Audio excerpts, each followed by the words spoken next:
for decades, entertaining the country with his sense of humor and enthusiasm for sport.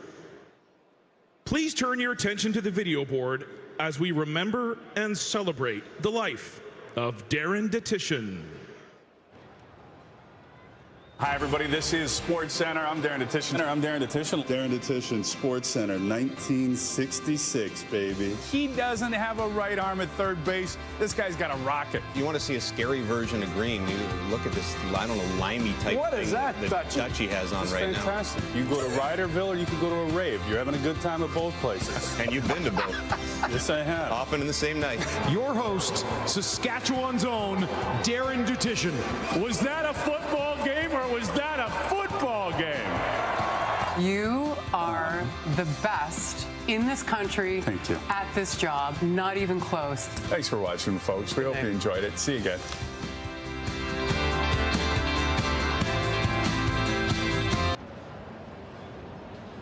The Toronto Argonauts were also saddened to hear about the passing of beloved Riders' former head coach, Ken Miller, who lost his battle with cancer yesterday.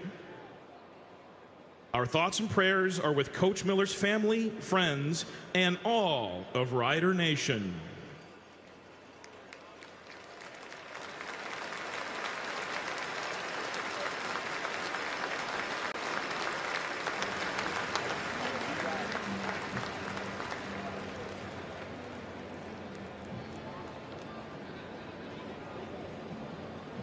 And now, please stand if you're able and join Jennifer Stripe in the singing of O Canada. O Canada, our home, true patriot love, in all of us command, with glowing we rise, the true north strong and free, from far and wide, O Canada, we stand on guard for thee. God keep our land glorious and free. O Canada, we stand on guard for thee. O Canada, we stand on guard.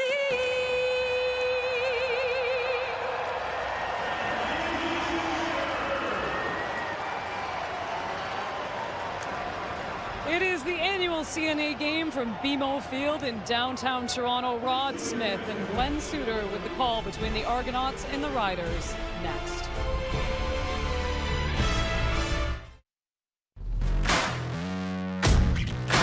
Regular season wins. Trevor Harris is making his return in game 2. He returned last week from injury, and despite missing 6 starts, didn't miss a beat. 355 yards passing. Didn't get the win against Montreal, but Harris is back. Corey Mason, his first year as head coach of the Riders, back at BMO for the first time since leaving the Argos after last season. He'd been defensive coordinator here for 2 years, working for Ryan Dinwiddie. Some old friends going back to their days together, coaching with the Calgary Stampeders. But rivals on this day. They met earlier back in week 5 in Regina, and it was Saskatchewan winning that game. Janarian Grant, Deontay McMahon back for this one. The Argos won the toss. They want the ball. And Brett Lothar will be sending it their way from the Rider 30. Week 12, CFL underway here at BMO Field in Toronto. And Janarian Grant has to go right to the sideline to pick this one up. Always dangerous, and the Riders certainly know that. He had a return touchdown against them back in week 5. He's taken down by Adam O'Clair. So here comes Chad Kelly, his first game since last November, and that was his worst game in his young CFL career, losing the East Final to Montreal. Yeah, it was a game that he wants to quickly forget and move on, but 15-1 in the regular season for Chad Kelly, completing just about 70% of his passes. 4 times he threw for over 300 yards, and one thing the offense is missing for the Argos, their 5-win start to this season, the deep ball. So 1st and 10, and a quick toss off to Deontay McMahon. Brian Cox is in there to take him down for about a loss of a yard. A 2nd and long coming up here for the Toronto Argonauts. Kelly won his last 9 regular season games. Take a look at the offense in front of him. Anthony Vandal playing for Gregor McKellar at right guard for the 2nd straight start. And then if you look at the backfield, it's Kadeem Carey who has provided the energy that they expected. Throwing on side poke, and that's Kelly's first chance to work with the new receiver of the Argos. Gets it up closer to midfield. Settled in with a long wide field out to get things started for Chad Kelly, his first game back. Spiral to the sideline and Pope right there to pull it in. That's his 25th catch of the campaign. In his first year out of Mississippi State, he gets it up to the 48 of Toronto. Opening possession. And it's swinging it out to David Ungerer now, who cuts back. And Ungerer, good yardage after the catch as he gets it right up to midfield as we take a look at that Saskatchewan defense. Malik Carney's on a bit of a roll. He's got 3 quarterback sacks in the last 2 games. And this is a team that likes to take the football. They lead in the giveaway takeaway category, first in the CFL. Jameer Thurman, a big part of that, with 3 fumble returns so far this year, and a guy that's just filling the stat sheet. I mean, I'm talking about filling the stat sheet and leading the league in almost everything. Roland Milligan. What an outstanding season on defense and special teams for number 0 Saskatchewan. 2nd down and 3. First down and more. Kadeem Carey with his first carry of this game as he gets it inside the Rider 50.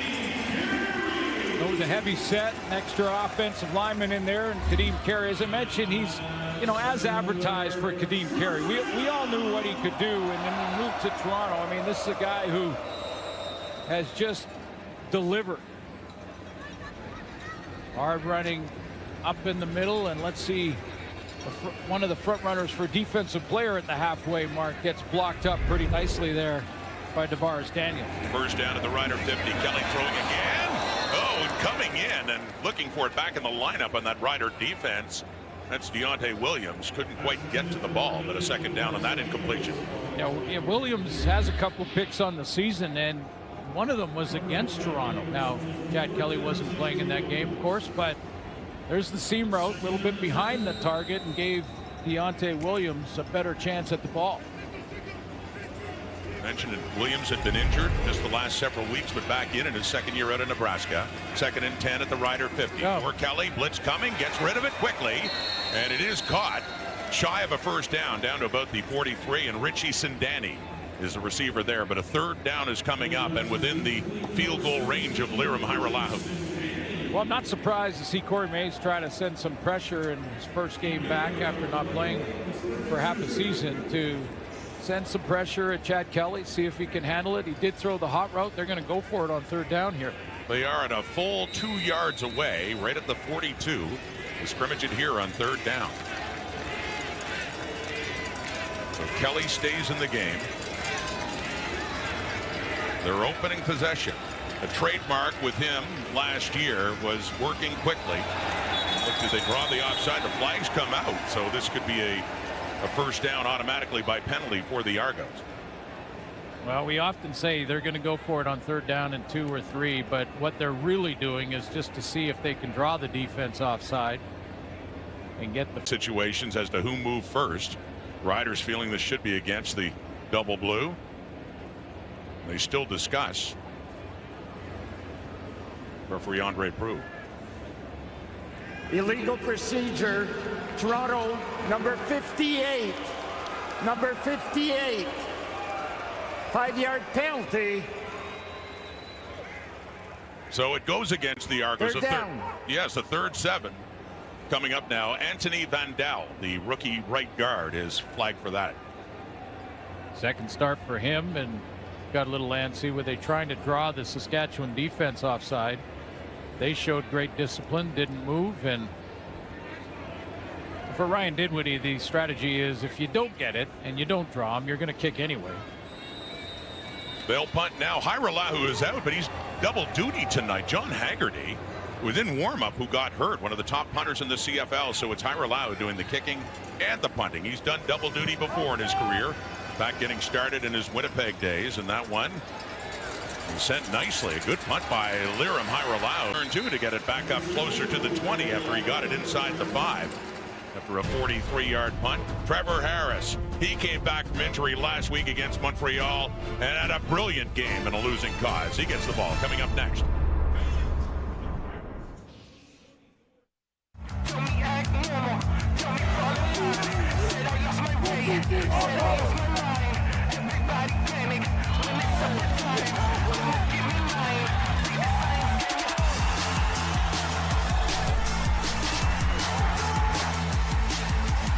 Step into the action with CFL Game Zone. Play games, win prizes, and connect with fans from across the world. Join the ultimate CFL fan experience. By New York Fries. Give your taste buds something to cheer about at New York Fries. Yeah, let's go to the X.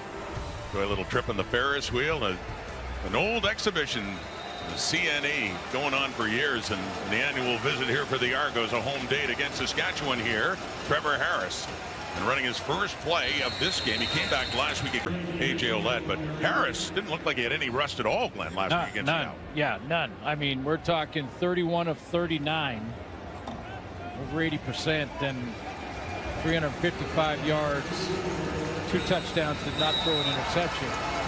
Deserves better. There were other reasons. We'll get to that as the show goes on. Absolutely. I mean, that was definitely a winnable game. There's Shea Patterson, who filled in at 2-3-1 and 6 starts, filling in for Trevor Harris. Watching Harris go to work now in a 2nd and 4 after that gain by Hickson. And he completes that. Sitting down nicely is Samuel Emelis, who gets it up across the 30 and a first down for the Riders. Good talk with Trevor Harris this week, and he obviously they're completely disappointed, but supporting Brett Lowther. We'll get to that as the game goes on and what happened last week against Montreal. A good defense, but to throw for 355 against that Montreal defense, that's getting back in the saddle immediately, because I mean, 0 rust on Trevor Harris last week. He looked really sharp. Just his 4th start of the season and his first one in 8 weeks. Fake to Hickson and looking deep right, and it's caught too. Dante Myers in just his 3rd game with the Riders, and in each of the first 2 he's had 101 yards receiving, and another big catch there for Myers. Yeah, 2 games, 200-yard games. I mean, not a bad start for Dante Myers. And look at the drop in this football, dropping it up over the top of the coverage and right into Myers' hands. Excellent concentration, because that waving at it from the defensive back can distract you. Not Myers. With all the injuries he's had a receiver, and that gave him a shot. In Ottawa a couple of weeks ago, he had 8 catches for 101. Did it again last week. That one was for 28. And here's Hickson. He too was getting a chance with the injury to ex-Argo AJ Ouellette. 4th start in the backfield for Frankie Hickson. Trayvon Tate will play at right tackle. They've gone through a bunch, starting with Jamarcus Hardrick, who was lost early in the season. They get Keon Schaefer-Baker back in the receiving corps, another big play receiver, and Frankie Hickson will play for AJ Ouellette. Ouellette's down, Hickson back up. A few weeks ago in Montreal, when Hickson got a chance in the first half, he went off. He had almost 100 yards in the first half alone. Getting a couple of carries so far here. 2nd and 6. Argo 46. Quickly off to the right. It is Keon Schaefer-Baker. After missing 4 games with a shoulder injury. Back in the lineup and gets his first touch of this night. Yeah, in our conversation with Trevor Harris, he talked about all the answers in the offense. He said, no matter what, I asked him about blitz and blitz pickup and, coming back and what he's been watching from the sideline when Shea Patterson was playing. And he said, our offense has an answer no matter what the defense does. It's just a matter of finding that answer. He's starting this game 3 for 3. Trevor Harris, age 38, from Waldo, Ohio. And starting for the Riders and handing off for Hickson, who tries to weave his way through, but that Argonaut defense tough to run against there as he picks up 1, maybe 2 yards. Remolade, couple sacks on the season. This is his 3rd game back from in up for a field goal, and Brett Lowther now has a chance. One toughest of his career last week against Montreal. Lowther went 3 for 7. He missed from 48 and would have tied the game and forced overtime. One of his kicks was returned for a touchdown on the miss by James Letcher. So, boy, they need this from him to feel good about it again, and he does pump it through. Brett Lother, 3 on the board. First 3 points on the board in this game for the Saskatchewan Roughriders, who move down the field. Chad Kelly about to come on. The Argos down a field goal.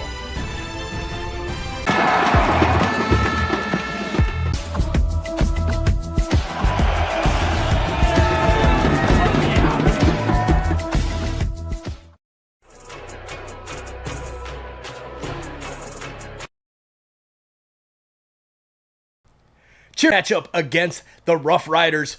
Tonight is a big game. The Argos have to get it done tonight. They've got a couple big matchups coming up against some Eastern teams where they've got to get the full points if they want to make a run towards a playoff spot. Thank you for being here. Please take a minute and make sure you've hit that like button down below. As well, if you're new, please hit that subscribe button and help us grow this awesome community for Toronto sports called Toronto Sports Insider. Thanks for being here. We'll see you guys back in the chat. Let's go Argos. Let's finish strong.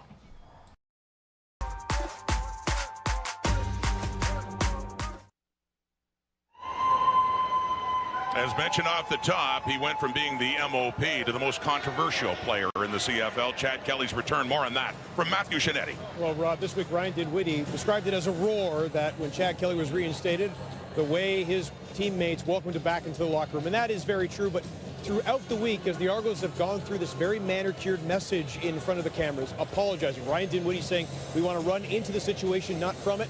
I spoke to many veterans on this team, and they talk about a sense of consistency they want to see out of Chad Kelly. Remember, as you mentioned, he is the MOP. He's a starting quarterback of the Toronto Argonauts, and one player described it to me as he's like an executive. There are so many more expectations on him. There will always be more questions on him. So we want to see him be more consistent, not just with his play on the field. Remember, we're trying to see how he's going to respond after the 4 interception performance in the East Final, but more specifically, how he treats his teammates and how he treats the staff. Consistency is going to be the key for Chad Kelly, Rod. And that's an evaluation, Matthew, that goes beyond whatever happens tonight, however he plays, and he knows that. Faking the handoff and throwing in that one is incomplete. He'd been 4 for 5 on the previous possession intended for Tavares Daniels.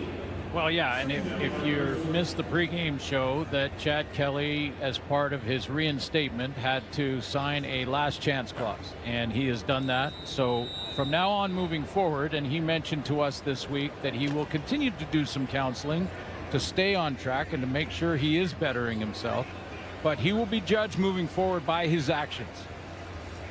It's a 2nd and 10 from the Argo 40 as Kelly steps up. And he's throwing a deeper ball down the right, but it's at the Saskatchewan bench. So 2 and out that time for the Argos as they will be forced to punt it away. Closest receiver, Richie Sindani. Well, you know, and he's facing a very good defense tonight. So as far as on field, Chad Kelly's got to face this Saskatchewan defense that I mentioned leads in takeaway giveaway category at +14. Defense that has played very well both against the run, but for one game. It was against Edmonton. But beyond that, this defense has been rock solid all year. He's up against Trey Ford and all the running. Javon League 2 with the Elks. Great at Mosaic a few weeks ago. Liram Hiralau has mentioned punting for John Haggerty, who was hurt for his returners in the Canadian Football League. And Trevor Harris about to come back on. He and the Riders leading it by 3 early here at BMO in Toronto. This program is extremely important to give women an opportunity to get their foot in the door. I absolutely would never have had an opportunity like this had the program not been available. Camp has provided me with a lot of hands-on exposure that I didn't think I would get. There's nothing really like that feeling when you get goosebumps after a game-winning play. So I wanted to have a career where I could help make those moments happen. It gives women a chance to make a difference that we might not have otherwise been given, which is amazing. Last week, Trevor Harris came back for the first time since late June when he suffered a knee injury in week 3. And as we talked about earlier, he hardly missed a beat. 31 of 39, 355, and a couple of touchdowns. Well, and remember, the Riders started the season 4-0, and Trevor Harris has thrown 3 times for over 300 yards in his 4 starts. So, again, like picking up right where he left off. He loves this offense. On the same page with Coach Mueller, and looks good. Throwing here on first down to Samuel Emelis. A shorter route, picks up about 4 yards. Second down coming up.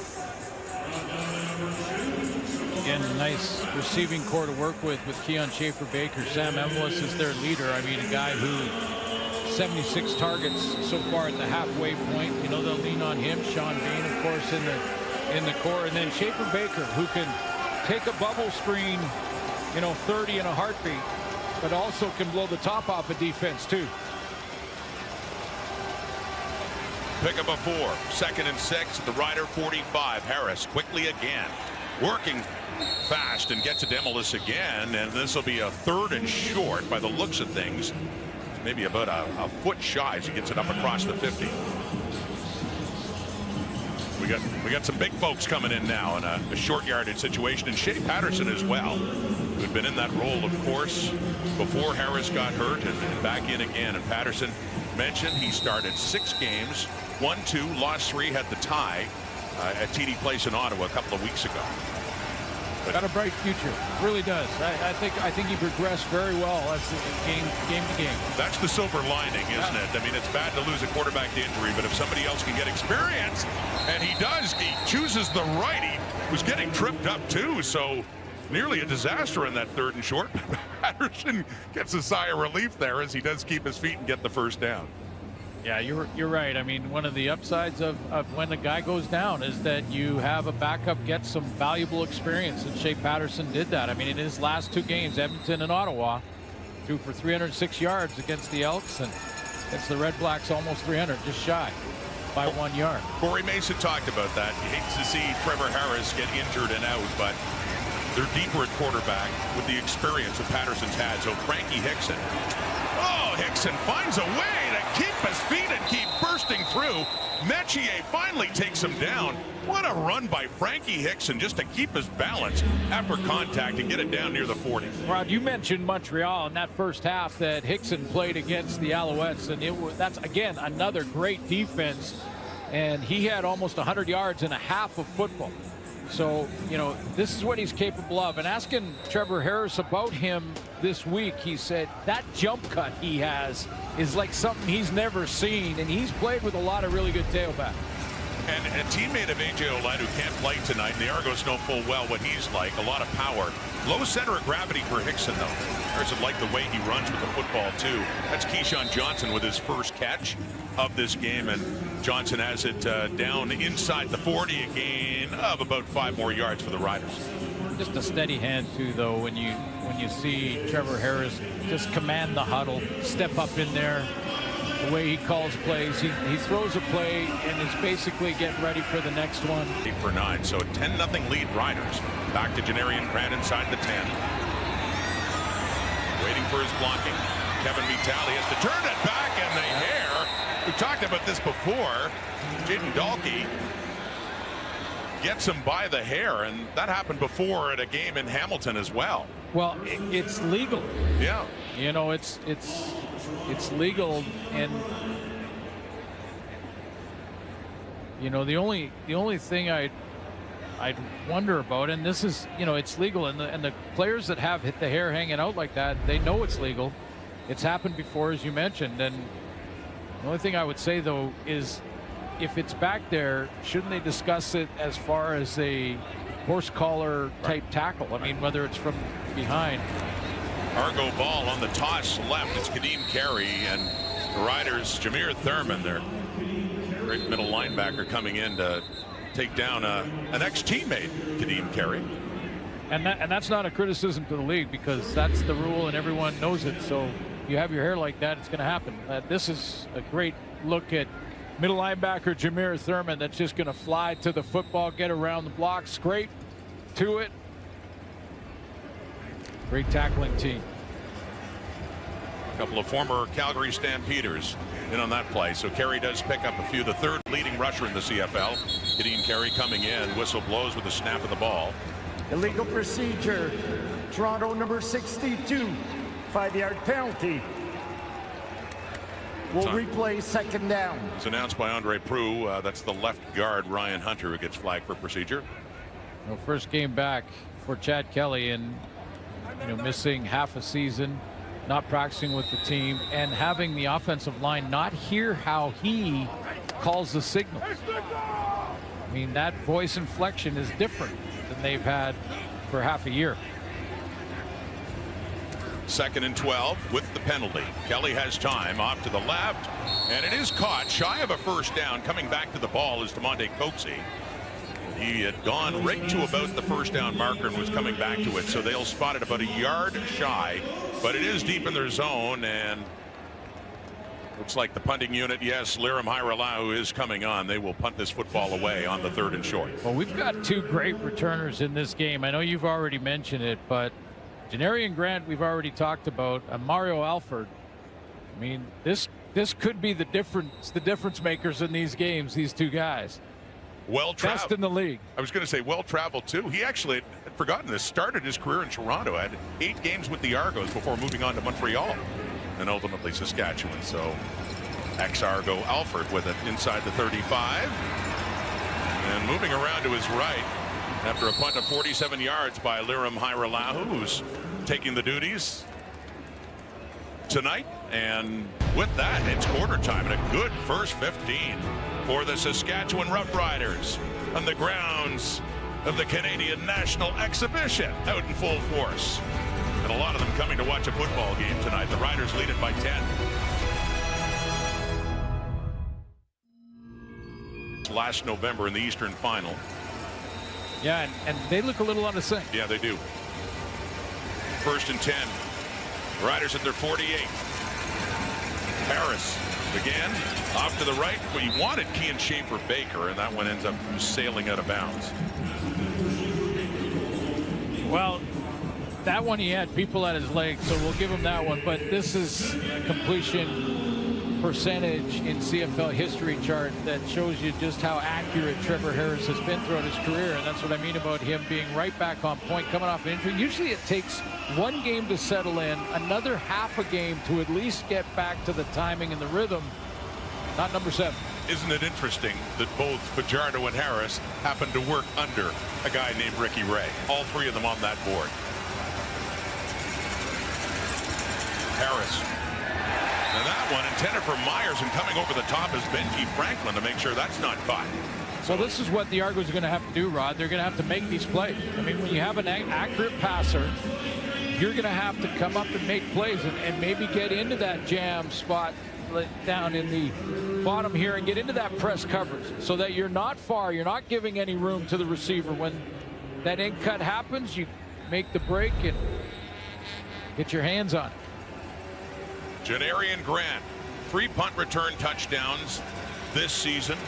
A kickoff return touchdown as well. 4 return TDs. He had 1 against Saskatchewan back in week 5. They met at Mosaic. Leading the way in punt returning in the Canadian Football League is Janarian Grant, but no chance there as it takes a hop from Adam Korsak and it goes out at about the 28-29 yard line.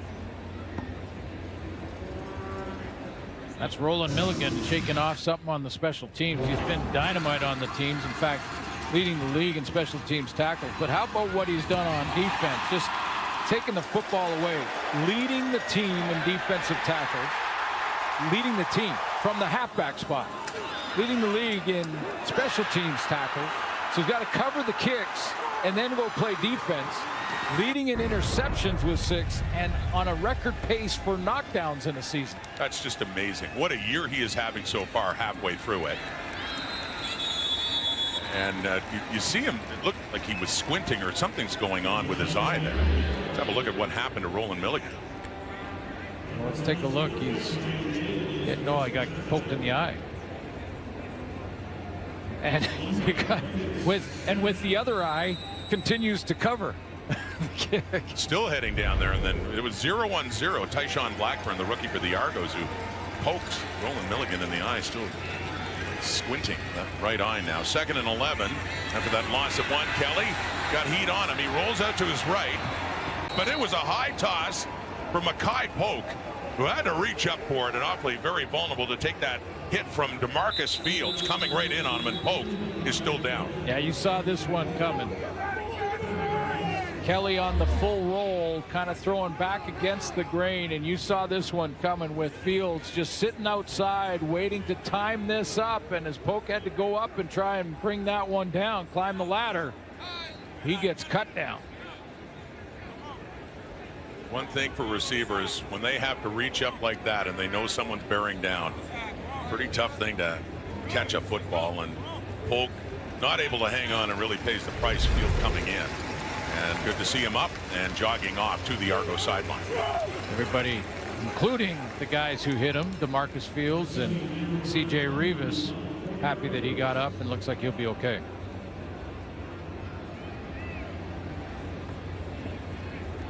Weird game that way in a lot of ways, Rod. You want to hit him as hard as you possibly can, make sure he feels it, and yet hope he doesn't get hurt. How many times in an old veteran safety's career would you see someone coming over the middle and reaching high? Natural instincts, 27, Hit right? him as hard as you possibly can, so they feel it as much as you possibly can, but you don't want anyone hurt. That's the way the game is played. The punt by Haralahu, and that is taken by Mario Alford after a punt of 45 yards, and Alford just heading out at the Argos sideline. Back comes Trevor Harris. Saskatchewan leading in second quarter, 10-0 in Toronto.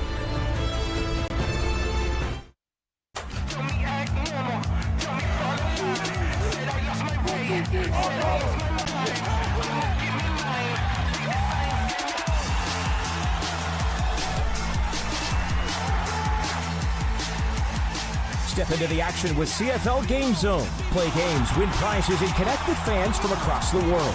Join the ultimate CFL fan experience today at gamezone.cfl.ca. Unblocked. Right at the point of attack. I mean, a couple pulling receivers, one being Emelis, who went by Sobek. So yeah, third and still a couple of inches.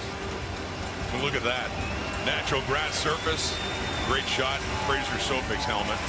Dirt in there with a massive third down. Shea Patterson again. This time he veers left, and he does have enough in that short yardage situation to pick up the first down closer to midfield.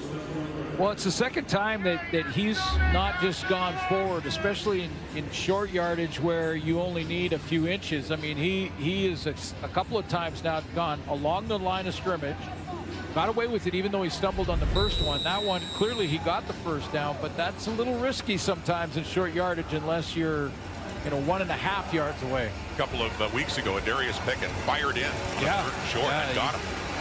Catch him in the backfield. First and 10, though, up near midfield. Trevor Harris with time. Deeper, and it's caught too. It's a Joe with Deshaun Amos there. And first catch for the rookie, a Joe. And a big first down for the Riders. Yeah, blitz coming against Trevor Harris here. It's going to come off the edge, and Harris realizes that he can't block them all, so he's got to get it out of there. He's got a corner route for a Joe who's back in the lineup. Missed last week, was down due to a finger injury. And how about dropping that in the bucket? He certainly did. It was Trevor Harris that threw Joe's first touchdown catch. That was back in week 3 before Harris got hurt. And all smiles back at the bench. A first and 10 at the Argo 34. Little toss inside on that sweep for Emelis, and coming up nicely is Mark Milton to take him down at the 35. Looks like it might even be a loss of a couple of feet for the Riders.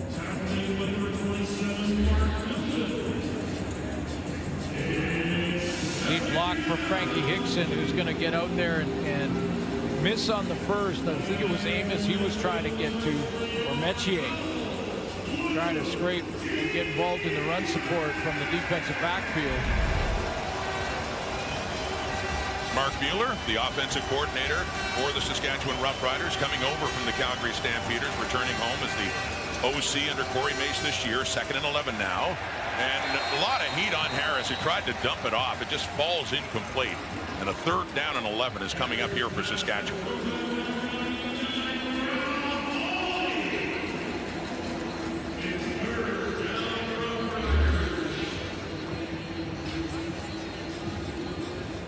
Ralph Hawley that gets there this time. He's gonna line up outside the tackle and then work on the guard. Logan Ferland, just a straight bull rush right into Trevor Harris. 1 for 1 from 43 is Brett Lothar. Second attempt also from 43 yards away. And Lothar, so far, really atoning nicely after what happened last week at Mosaic. 3 more on the board. The Riders increased their lead to 13-0. Bacon, the Riders were really biting on that run. It gave Chad Kelly a ton of time to wait and a short pass there to Kateen Carey on first down. Chad Kelly, and that's the great thing about the game of football is the chess match that it becomes, and trying to figure out what the next move is. And it looks like the Argos got a little bit of offense going, and Roland Milligan is the guy that can turn that around in a hurry. Milligan, who had 2 interceptions against the Argos, 2 of his 6 came against Toronto.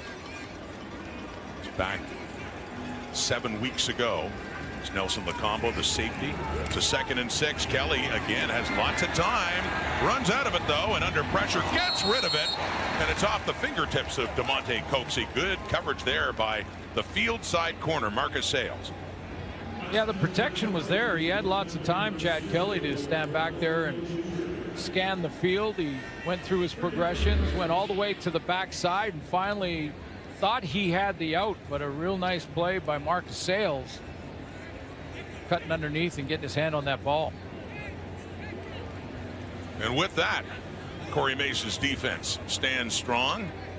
It's Chad Kelly and the Argos. So Liram Hairolau will be out to punt for the 5th time in this first half. We're halfway through the second quarter. The Argos send the ball the Riders' way, trailing by 13 points. Mario Alford is back for this one. So too is Sean Bain. It heads Alford's way from here.